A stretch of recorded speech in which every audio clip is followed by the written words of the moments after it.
تو جو مالدار شخص ہوتا ہے، اب کیا ہوتا ہے کہ جو اس میں طاقتور رشتہ دار ہوتے ہیں، چاہے وہ کوئی بیٹا ہو سکتا ہے، مرحوم کا کوئی بھائی ہو سکتا ہے، یعنی ان بچوں کا، یتیم بچوں کا چچا یا تایا ہو سکتا ہے، اور بعض کیسز میں اس کا کوئی ماموں بھی ہو سکتا ہے بچوں کا۔ طاقتور رشتے کی کوشش یہ ہوتی ہے کسی طریقے سے میکسیمم اس کا مال جو ہے نا وہ ہم کیا کر لیں، گریب کریں، قبضہ کریں کسی نہ کسی طریقے سے۔ مختلف انداز ہوتے ہیں۔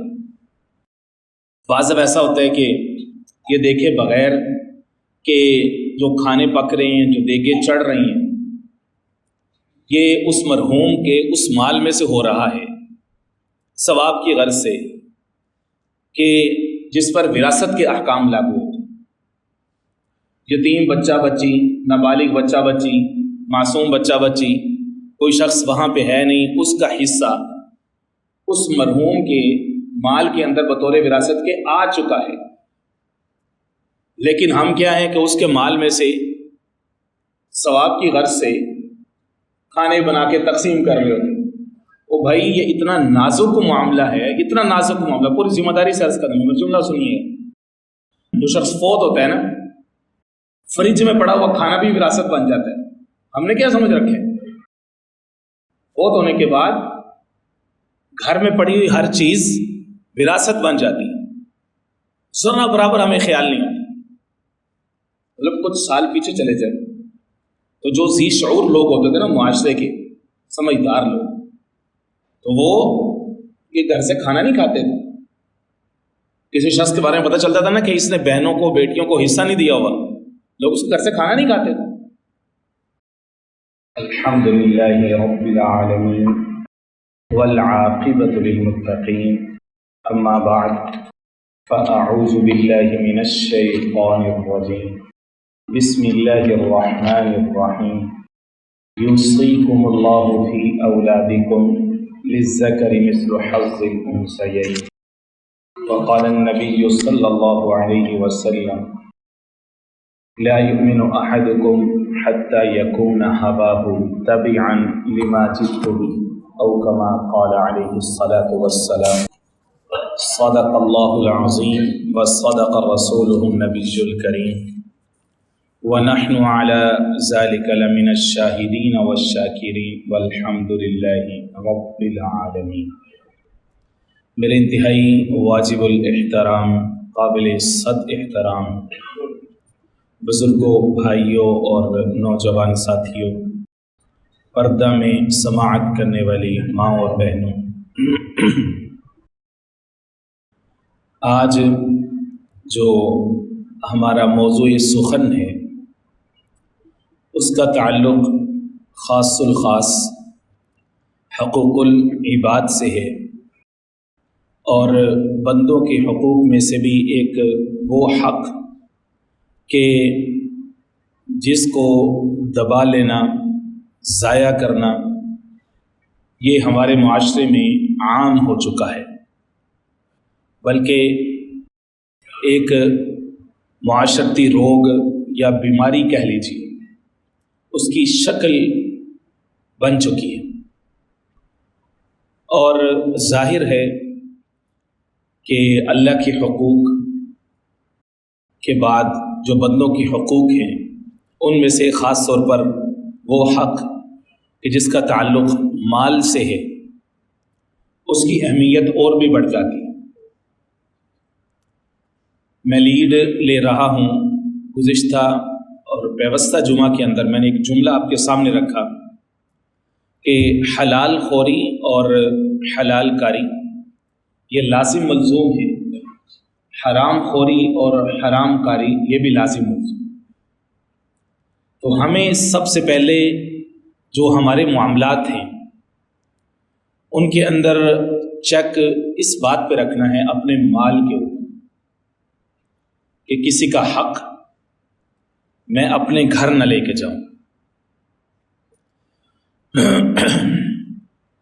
میں واپس آتا ہوں اپنے موضوع کی طرف۔ موضوع کا جو عنوان ہے وہ ہے اسلام میں احکام وراثت۔ وراثت یا انہیریٹنس جس کو انگلش میں کہتے ہیں،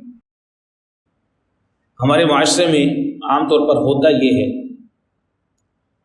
کہ کوئی شخص فوت ہوتا ہے اور وہ اگر مالدار نہیں تھا تو اس کا تو ہم نے تذکرہ ہی کیا کرنا ہے، ظاہر ہے کہ لوگ تعزیت بھی مالداروں کے ساتھ ہی کرتے ہیں، غریب نو کون پوچھتے ہیں۔ تو جو مالدار شخص ہوتا ہے، اب کیا ہوتا ہے کہ جو اس میں طاقتور رشتہ دار ہوتے ہیں، چاہے وہ کوئی بیٹا ہو سکتا ہے، مرحوم کا کوئی بھائی ہو سکتا ہے، یعنی ان بچوں کا، یتیم بچوں کا چچا یا تایا ہو سکتا ہے، اور بعض کیسز میں اس کا کوئی ماموں بھی ہو سکتا ہے بچوں کا۔ طاقتور رشتے کی کوشش یہ ہوتی ہے کسی طریقے سے میکسیمم اس کا مال جو ہے نا وہ ہم کیا کر لیں، گریب کر لیں، قبضہ کر لیں کسی نہ کسی طریقے سے، مختلف انداز ہوتے ہیں۔ اور ایک مسئلہ یہ بھی ہوتا ہے کہ آنے والے چونکہ کثرت کے ساتھ ہوتے ہیں، جتنا مالدار ہوگا اس کے پاس تعزیت کے لیے اس کے گھر میں آنے والے لوگ بھی کثرت کے ساتھ ہوں گے، آٹومیٹک ہے۔ اب کیا ہے جناب، ان کے لیے کھانے بنائے جا رہے ہیں، بعض جگہ پہ تو یہ طریقہ ہے، دستور ہے، جو کہ بڑا اچھا بھی ہے کہ جو ہمسائے ہوتے ہیں تو وہ کھانے کا بندوبست کر دیتے ہیں مہمانوں کے لیے، اچھا ہے۔ بعض اب ایسا ہوتا ہے کہ یہ دیکھے بغیر کہ جو کھانے پک رہے ہیں، جو دیگیں چڑھ رہی ہیں، یہ اس مرحوم کے اس مال میں سے ہو رہا ہے ثواب کی غرض سے کہ جس پر وراثت کے احکام لاگو ہوتے ہیں۔ یتیم بچہ بچی، نابالغ بچہ بچی، معصوم بچہ بچی، کوئی شخص وہاں پہ ہے نہیں، اس کا حصہ اس مرحوم کے مال کے اندر بطور وراثت کے آ چکا ہے، لیکن ہم کیا ہیں کہ اس کے مال میں سے ثواب کی غرض سے کھانے بنا کے تقسیم کر رہے ہوتے ہیں۔ او بھائی، یہ اتنا نازک معاملہ ہے، اتنا نازک معاملہ، پوری ذمہ داری سے عرض کریں گے، جملہ سنیے۔ جو شخص فوت ہوتا ہے نا، فریج میں پڑا ہوا کھانا بھی وراثت بن جاتا ہے۔ ہم نے کیا سمجھ رکھے، فوت ہونے کے بعد گھر میں پڑی ہوئی ہر چیز وراثت بن جاتی ہے، ذرہ برابر ہمیں خیال نہیں ہوتا۔ مطلب کچھ سال پیچھے چلے جائیں تو جو ذی شعور لوگ ہوتے تھے نا، معاشرے کے سمجھدار لوگ، تو وہ یہ گھر سے کھانا نہیں کھاتے تھے۔ کسی شخص کے بارے میں پتہ چلتا تھا نا کہ اس نے بہنوں کو، بیٹیوں کو حصہ نہیں دیا ہوا، لوگ اس کے گھر سے کھانا نہیں کھاتے تھے۔ آج کل تو جناب کوئی پتہ ہی نہیں ہے، بیچ میں ہی علماء ہیں، بیچ میں ہی سارے لگے ہوئے ہیں، دینی احکام، شرعی احکام کی پرواہ کوئی نہیں ہے۔ جس شخص کے گھر سے بس مولانا صاحب کو، مفتی صاحب کو ہدایہ آ رہے ہیں، ہدیے آتے ہیں، ذاتی خدمت ہوتی ہے، کوئی پتہ نہیں کہ اس کی آمدنی کہاں سے ہے، بہنوں کو حق دیا ہے نہیں دیا، چھوٹے بہن بھائیوں کا حق صاحب نے مار کے کھایا ہوا ہے، کیونکہ اب بڑی گاڑی ہے اس لیے کوئی آدمی اس کے اوپر بات کرنے کے لیے تیار نہیں ہے، بڑا گھر ہے، مولانا صاحب، مفتی صاحب بھی کہتے ہیں چلو ٹھیک ہے، میرا بھی مہینے کا لگا ہوا ہے تو کیا بات کرنی، تو اس لیے وہ بھی پھر جو شرعی مسئلہ ہے وہ بتاتے نہیں ہیں۔ اللہ رب العزت ہم سب کے حال پر رحم فرمائے۔ تو میرے دوستو، یہ معاملہ بہت نازک ہے، اس کی سگنیفیکینس کس وجہ سے ہے میں آپ کے سامنے رکھ دیتا ہوں۔ حدیث پاک کے اندر آتا ہے، آقا کریم علیہ السلام نے فرمایا کہ سب سے پہلے جو علم اٹھا لیا جائے وہ وراثت کا ہو۔ علم کے اٹھنے سے کیا مراد ہوتا ہے؟ علم کے اٹھنے سے یہ مراد تو نہیں ہوتا کہ مثلا رات کو قرآن مجید کے اندر یہ آیتیں لکھی ہوئی تھیں، حدیثیں موجود تھیں بخاری شریف کے اندر، اور صبح لوگ اٹھے تو وہ کتابیں صاف ہو چکی تھیں، ایسا بھی ہوگا، لیکن وہ قرب قیامت کی علامات میں سے کہ خانہ کعبہ غائب ہو جائے گا، قرآن مجید کے حروف مٹا دیے جائیں گے، وہ قیامت کی علامت میں سے۔ لیکن یہ احادیث پاک کی جو امپلیمنٹیشن ہے وہ تو ظاہر ہماری عملی اور رننگ لائف کے اندر ہے نا، تو اس کے اندر یہ علم کیسے اٹھا لیا؟ اس کے اندر علم اٹھا لے جانے سے مراد یہ ہے کہ وہ افراد نہیں رہیں گے۔ علم اٹھانے کے دو طریقے ہیں، ایک یہ ہے جو کہ دوسری حدیث پاک کے اندر آتا ہے، یقبض العلم بقبض العلماء، علماء کے اٹھائے جانے سے علم ختم ہو جائے گا۔ ظاہر ایک عالم دین ہے جس کی شمع سے، جس کے نور سے ایک زمانہ روشن ہوا، لیکن جب وہ فوت ہو جاتا ہے، پردہ کر جاتا ہے، تو کتنے لوگ ہیں جو اس نور سے، اس روشنی سے محروم ہو جاتے ہیں۔ تو علم گویا کہ اٹھا لیا گیا۔ ایک شکل یہ علم اٹھا لے جانے کی ایک شکل یہ ہے جو کہ یہاں پر موجود ہے، جس کی طرف اشارہ اس حدیث پاک کے اندر بھی موجود ہے جو میں آپ کے سامنے رکھی ہے، کہ لوگ اس پر عمل کرنا چھوڑ دیں۔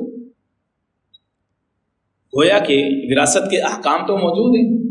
قرآن مجید کی یہ سورۃ النساء جو آج جس کا خلاصہ میں نے آپ کے سامنے رکھنا ہے، سورہ نساء کی آیت نمبر 11 اور 12 رکوع نمبر 2 ہے۔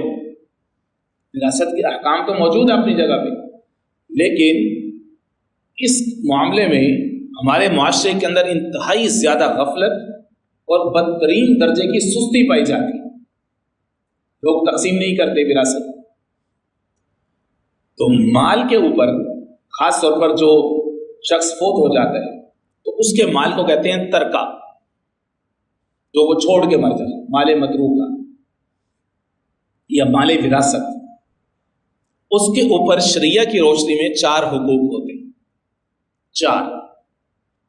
سب سے پہلا حق اس کے مال کے اوپر یہ ہے کہ رواج کے مطابق، دستور کے مطابق درمیانے درجے کا خرچ کر کے اس کے کفن دفن کا انتظام کیا جائے۔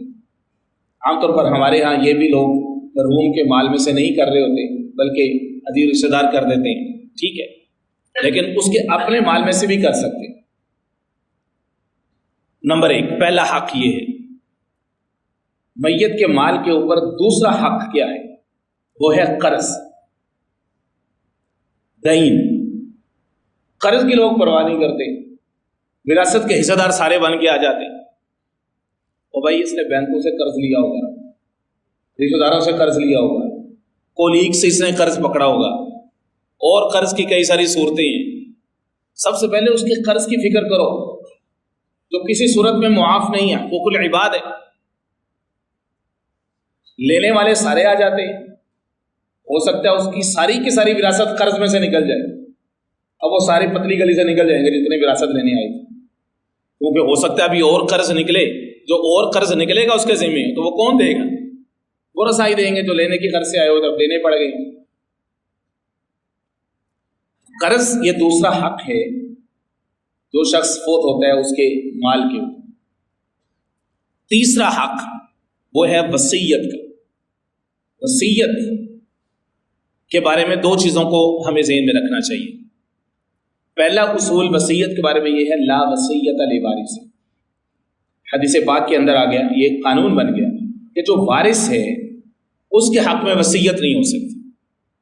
وارث سے مراد یہ ہے کہ شرعی طور پر قرآن سنت کی روشنی میں اللہ اور اس کے رسول نے، یعنی جس کا کوئی حصہ مقرر کر دیا، جس کا حصہ مقرر ہو گیا ہے، اب اس کے حق میں وصیت نہیں۔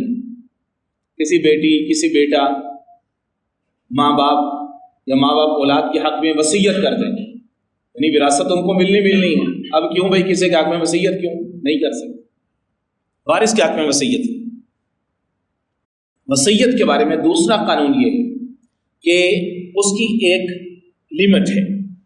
کوئی شخص یہ نہیں کر سکتا کہ مرنے سے پہلے عین وہ کہے کہ میرا سارا مال فلاں کو دے دینا، فلاں ٹرسٹ کو دے دینا، فلاں ہاسپٹل کو دے دینا، فلاں ادارے کو دے دینا، نہیں کر سکتا۔ فلاں شخص کو دے دینا یا فلاں دور قریب کے رشتہ دار کو دے دینا، نہیں کر سکتا۔ اس کی لمیٹیشن ہے، وہ ہے 1/3 الثلث، یعنی 1 کروڑ روپیہ ہے فار ایگزامپل، تو اس کی جو وصیت نافذ کی جائے گی وہ 33 لاکھ کے اراؤنڈ میں کی جائے گی۔ اگر تو وصیت آلریڈی اس سے کم میں کور ہوتی ہے ٹھیک ہے، لیکن وہ اس سے بڑی وصیت کر کے گیا ہے یا گئی ہے تو وصیت کی جو لمٹ ہے وہ 1/3۔ ایون اگر کوئی شخص اس کے ذمہ نمازیں تھیں، قضا نہیں کر سکتا، فوت شدہ نمازیں تھیں، اب فوت ہونے کے بعد ان نمازوں کا فدیہ دینا ہے، ورثاء نے۔ کتنا نازک معاملہ ہے، توجہ سے سنیے۔ اب ورثاء نے تو اپنا اپنا حصہ لینا ہے، تو اس کی نمازوں کا جو فدیہ ہے وہ بھی 1/3 کے اندر میں سے ادا کیا جائے گا، حالانکہ سارا مال اسی کا تھا، لیکن اب چونکہ اس کے اوپر احکام وراثت آ چکے، ہاں احساناً اس کے ورثاء کی، اس کے بیٹیوں بیٹوں کی ذمہ داری ہے کہ اب اپنے مال میں سے اپنی امی یا ابا جی کے جو نمازوں کا فدیہ تھا وہ دیتے رہے تھوڑا تھوڑا کر کے، جو بھی سپوز کر لیں ظن غالب کے تحت مثلا 10 سال کے برابر نمازیں بنتی ہیں، 5 سال کے برابر نمازیں بنتی ہیں، تھوڑا تھوڑا 6 نمازیں یعنی 5 فرض اور ایک وتر، 6 نمازوں کا 2.25 سے پر نماز کے حساب سے جتنا فدیہ پر ڈے کا بنتا ہے تو وہ دیتے رہے۔ وہ بھی اس کی بھی لمٹ ہے، یعنی وصیت کا پرنسپل کتنا سیٹ ہے وہ میں آپ کے سامنے رکھ رہا ہوں۔ یہ 3 حقوق ہو گئے مال کے اوپر، کل کتنے ہیں؟ 4۔ پہلا حق کفن دفن، دوسرا حق، میں بھی طالب علم کچا پکا سبق ہے مجھے بھی بھول جاتا ہے، اس لیے میں آپ کو انگیج کر رہا ہوں۔ مقصد یہ نہیں ہے کہ آپ کو نیند آ رہی ہے تو میں آپ کو جگانا چاہ رہا ہوں، نہیں، یہ گستاخی میں نہیں کر سکتا۔ اور سونا جو ہے نا وہ ویسے بھی مرد پر حرام ہے، بیٹھے سونا سمجھتے ہیں مرد پر حرام ہے، اس لیے سونا نہیں ہے آپ نے، آپ میرے ساتھ ہوں گے تو میں آپ کے ساتھ چلوں۔ تو ایک حق ہو گیا کفن دفن، تجہیز و تکفین، دوسرا حق قرض، دوسرا حق قرض، تیسرا حق وصیت، چوتھے نمبر پر ہے وراثت کی تقسیم۔ اب وراثت کی تقسیم کیسے ہوگی وہ میں آپ کے سامنے ترجمہ پڑھ کے، یہ میرے سامنے سورۃ النساء سورہ نمبر 4 ہے، آیت نمبر 11 اور 12 ہے۔ مسجد کے واٹس ایپ گروپ میں نے اس لیے ٹاپک بھیجا تھا تاکہ آپ احباب پہلے سے اس کی پری اسٹڈی کر کے، تاکہ ہمیں موضوع کو انڈرسٹینڈ کرنے میں آسانی ہو۔ قرآن مجید کا انداز ملاحظہ فرمائیں، یوصیکم اللہ فی اولادکم، اللہ تمہیں حکم دیتے ہیں، تمہیں تاکید کرتے ہیں تمہاری اولادوں کے بارے میں۔ تاکید کرتے ہیں کیا مطلب؟ کہ اب تمہارے لیے کوئی مفر مقر نہیں ہے، ایسا نہ ہو کہ تم اپنی زندگی میں اپنا سارا مال ضائع کر جاؤ، یا ضائع نہ کرو، کسی کو ایسے ہی دے جاؤ اور اپنی اولاد کو وراثت سے محروم کر جاؤ۔ ڈیلیبریٹلی کوئی ایسا ایکٹ کرنا مالدار آدمی کے لیے یا مالدار عورت کے لیے کہ جس کا مقصد ورثاء کو مال سے محروم کرنا ہو، یہ شریعت کے نزدیک درست نہیں۔ کیوں درست نہیں ہے؟ دلیل لیجیے اس کے اوپر، یہ صحیح ستہ کی حدیث ہے، سعد بن ابی وقاص رضی اللہ تعالیٰ عنہ وہ یہ فرماتے ہیں مرض مرضا، ایک دفعہ بیمار ہوا، مجھے لگا کہ شاید میں اس سے شفا نہیں پا سکتا، مرض الموت میں اپنی طرف سے سمجھ رہا تھا۔ اللہ فرمائے فاتانی رسول اللہ صلی اللہ علیہ وسلم، آقا کریم سید المرسلین حضور پاک علیہ السلام آئے، یعودنی، میری عیادت کرنے کے لیے۔ اللہ کیا بیمار ہے کہ جس کی عیادت کے لیے کون آ رہے ہیں؟ حضور آ رہے ہیں۔ اللہ اکبر۔ فرما دیں فقلت، میں نے عرض کی یا رسول اللہ صلی اللہ علیہ وسلم، ان علی مال کثیر، یا رسول اللہ میرے پاس مال بہت زیادہ ہے، ولیس یرثنی الا ابنتی، لیکن اس کا وارث کوئی نہیں ہے سوائے میری 2 بیٹی ہیں، اس کے علاوہ کوئی وارث نہیں ہے، یعنی بیوی بھی نہیں ہے، والدین بھی نہیں ہے، بیٹے بھی نہیں ہیں، تو صرف میری 2 بیٹی ہیں۔ افاتصدق بثلثی مال، یا رسول اللہ کیا میں اپنے مال کا 2/3 صدقہ کر دوں؟ حالانکہ صدقے کے کتنے فضائل ہیں، ہم مولانا سے سنتے رہتے ہیں نا، بڑے فضائل ہیں، سن لیجیے۔ اب وہ شخص کس کنڈیشن میں ہے؟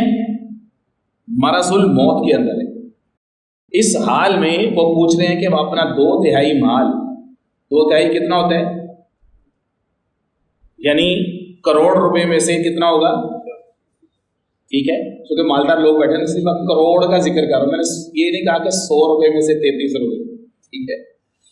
آج چونکہ میں نے آپ سے یہ بھی درخواست کرنی ہے کہ ہمارے یہاں مینار ماشاءاللہ بن رہا ہے، اس کی بنیادیں بن چکی ہیں، تو کھلے دل کے ساتھ اس میں بھی خوب تعاون کریں بھائی، ہماری مسجد کی خوبصورتی ہے، مسجد کی ضروریات میں سے مسلمانوں کا شعار ہے یہ، تو یہ نہ سمجھے کہ مسجد کی اینٹ لگانا، مسجد کے اندر جہاں پہ لوگ نماز پڑھ رہے ہیں تو بس اسی میں ہی شاید مجھے ثواب ہے، بھائی یہ اللہ کا گھر ہے، یہ اس کا حصہ ہے، تو اس میں بھی چونکہ میں نے آپ کو ترغیب دینی ہے تو اس میں بھی دل کھول کے خرچ کریں، اس لیے میں کروڑوں کی باتیں کر رہا ہوں آپ سے، ٹھیک ہے۔ تو اللہ رب العزت آپ سب کا خرچ کرنا قبول فرمائے۔ کروڑ اہم نہیں ہوتے، 1 روپیہ بھی ہو لیکن اخلاص کے ساتھ ہو، اللہ کی محبت میں ہو، تو وہ بھی بڑا اہم ہے، وہی انسان کا بیڑا پار کرانے کے لیے کیا ہوتا ہے؟ کافی ہوتا ہے۔ تو یا رسول اللہ کیا میں 2/3 مال خرچ کر سکتا، صدقہ کر سکتا ہوں؟ قال اللہ، تو آقا کریم صلی اللہ علیہ وسلم نے فرمایا نہیں۔ قلت فالشطر، میں نے اس کی یا رسول اللہ کیا میں آدھا خرچ کر سکتا ہوں، آدھا صدقہ کے طور پر؟ قال اللہ، فرمایا کہ آدھا بھی نہیں۔ قلت فالثلث، یا رسول اللہ کیا میں الثلث 1/3 خرچ کر سکتا ہوں؟ 1/3۔ اب بھی کیا انداز اختیار فرمایا؟ الثلث 1/3، الثلث کثیر، 1/3 بھی زیادہ ہے۔ اس حال میں 1/3 صدقہ کرنا یہ بھی کیا ہے؟ زیادہ ہے۔ اب یہاں پر ایک دوسری حدیث پاک سن لیجیے، وہ بھی سائے ستہ کی، جس میں حضور پاک صلی اللہ علیہ وسلم نے فرمایا کہ صدقہ اصل وہ ہے جو صحت کے زمانے میں تم کرو۔ صحت میں انسان کو پرواہ نہیں ہوتی، صحت، تمنگری، خوشحالی، ساری ضروریات پوری ہو رہی ہیں، انسان کو اللہ کی پرواہ نہیں ہوتی اللہ کے راستے میں خرچ کرنے کی۔ فرمایا کہ اصل صدقہ وہ ہے۔ اب بیماری کے اندر مرض الموت میں تم صدقہ کر رہے ہو، فرمایا حالانکہ وہ مال تو اب کسی اور کا ہو چکا، اب تو چند ایک لمحات ہیں، یہ جا وہ جا، وہ مال کے اوپر وہ سارے آ جائیں گے جن کے لیے تم کما رہے تھے۔ حلال و حرام کی تمہیں پرواہ نہیں تھی، اب تو سارے مال تو مال ان کے۔ تو اصل مال جو تم اللہ کے راستے میں خرچ کرو وہ کس وقت ہے؟ صحت میں۔